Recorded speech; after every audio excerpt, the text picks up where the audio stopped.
Buenas noches. Hoy vamos a hablar de Leonidas Brezhnev, pero nos vamos a enfocar más en la política interior y la política exterior. Bueno, durante este video vamos a hablar también de el estancamiento político y económico que hubo durante la era Brezhnev. Bueno, entonces, primero vamos a hablar de la política interna. Entonces comencemos, porque en 1934 Brezhnev creó un nuevo gobierno y le da un giro total a la política porque él anteriormente había querido cambiar un poco el ideal de Stalin y hacer una democratización social.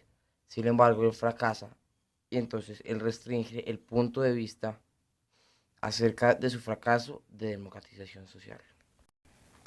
Bueno, entonces vamos a hablar de la economía dentro de la política interior.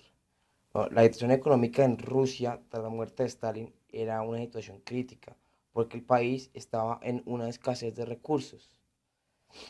Y si bien no tenían los suficientes, tampoco podían abastecer a toda la población. También el sueldo de los obreros era inaceptable y además era porque era escaso. Y esto no alcanzaba para satisfacer las necesidades de ellos. Recordemos que los obreros eran el alma de Rusia en ese entonces. Pasamos a ver que la agricultura era muy rudimentaria y muy antigua, algo que por lo que se caracterizó la Unión Soviética y por esa modernización que intentó hacer Stalin, pero que no le salió muy bien. Entonces, pero el único aspecto en el que era más o menos favorable se, Rusia era la sociedad, porque las clases en Rusia, las clases sociales, era, no existían en casi ninguna, era una sociedad plana, como Stalin no había propuesto. Entonces, con la llegada de Khrushchev y Brezhnev al poder, se intentará hacer un camino de distensión internacional y una coexistencia pacífica con el bloque occidental, o sea, no tan dividido con, con Estados Unidos y abrir el país hacia el exterior e introducir el mundo moderno a una Rusia atrasada. Yo comparo esto con lo que hizo Pedro el Grande cuando él fue zar en 1721, pues porque lo que él hizo fue modernizar Rusia también. Entonces, bueno, las políticas adoptadas por el gobierno dieron lugar a mejoras económicas en conjunto, pero no se ha logrado aliviar la situación crítica de la agricultura, un sector que entró en crisis en el 1972 y obligó a las autoridades a realizar importaciones de alimentos cada vez más cuantiosas, cada vez más perjudiciales para la economía soviética. Recordemos que un Estado comunista no debería importar mercancías ni nada por el estilo. Y también afectó la economía soviética, que era una economía que bastaba en sí misma. Ya para terminar con esto de la economía, por otra parte, hubo una aceleración en la industrialización que provocó un efecto contrario, pues un estancamiento de industria ligera, que al mismo tiempo resultaba cada vez más difícil de satisfacer las necesidades, que al mismo tiempo hacían que se fueran vez más difícil de satisfacer las necesidades de la creciente población.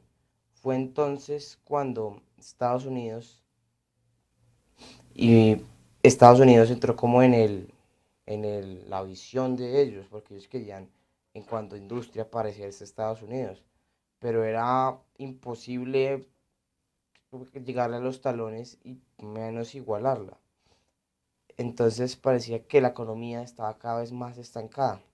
Y entonces esta tendencia persistía y pese a la crisis económica en la que estaban sumidos, así lejos de caminar hacia el comunismo, se caminó con una mayor desigualdad entre clases, porque ahí ya se comienza a tener más envidia entre clases.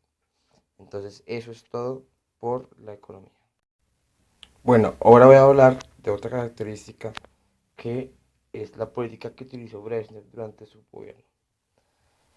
Bueno, otra característica de la Rusia que manejó Brezhnev fue un periodo de inmovilismo en el sistema político, que pues se manifestó por una escasa y lenta renovación de los cargos, dando lugar así a un progresivo envejecimiento de la clase política.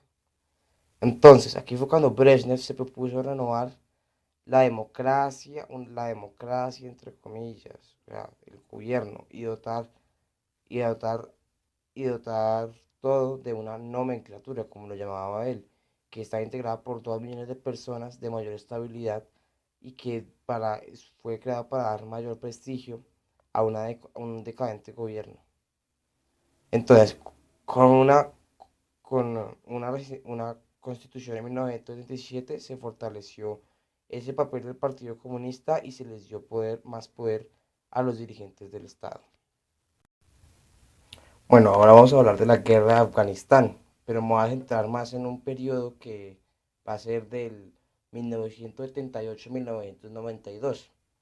Bueno, la guerra de Afganistán, que fue pues un conflicto beligerante de la parte soviética, que fue 1978-1992, fue también conocida como una guerra ruso-afgana, una invasión soviética a Afganistán o un intervencionismo soviético en Afganistán, que fue la primera fase de un extenso conflicto y una guerra civil afgana, que se mantuvo hasta hace poco, o que aún se mantiene por estas consecuencias. Bueno, el conflicto transcurrió entre el 24 de diciembre de 1978 y el 15 de febrero de 1989. La guerra afgana. Tiempo en el que se enfrentaron Fuerzas Armadas de la República Democrática de Afganistán, o también conocida simplemente como el RDA, y apoyadas por el ejército soviético contra los insurgentes muyahidines, un grupo de guerrilleros afganos islámicos, también conocidos como los talibanes, apoyados por numerosos países extranjeros, destacando Estados Unidos, quien apoyó insurgentes ingentes en cantidad de armas y dinero. El conflicto es considerado como gran parte o una parte muy importante de la Guerra Fría. Entonces, bueno, esto no fue fue de los primeros conflictos ya, conflictos tipo, como le dicen, en donde se enfrentaron. Entonces, bueno, el conflicto comenzó en 1938 cuando hubo una revolución en Sabur y que hizo que Afganistán, un estado socialista, que estaba gobernado por el Partido Democrático Popular de Afganistán. Entonces, aquí fue cuando el gobierno de Estados Unidos inició la Operación Ciclón, en el, en el contexto en el contexto de la Guerra Fría, suministrando armas y una amplia financiación a los rebeldes islámicos mohidinos, que estos desestabilizaron el país hasta el punto que un año después, el Consejo Revolucionario solicitó intervención del ejército soviético. Bueno, las fuerzas soviéticas después depusieron y asesinaron inmediatamente a los líderes de la RDA o de la República Democrática de Afganistán para ellos poder tomar el control. Entonces, eh, Hafi- Hafizullah Amin, quien fue previamente había mandado a ejecutar de manera arbitraria al anterior presidente y líder de la revolución, Nur Mohammad Taraki. Entonces la intervención produjo pues, un resurgimiento, que les volvieron a surgir los guerrilleros mujahidines, porque aún estaban divididos y en varias facciones y se embarcaron en una larga campaña contra fuerzas soviético-afganas, respaldadas por suministros y en el apoyo logístico y financiero de relaciones como Estados Unidos, Pakistán, Irán, Arabia Saudita, China, Israel y el Reino Unido. Bueno, la guerra fue larga, duró 9 años y los soviéticos se retiraron en 1989, después de una firma en los acuerdos de Ginebra entre Pakistán y la República Democrática de Afganistán, pues ya dije que también se conoce como la RDA.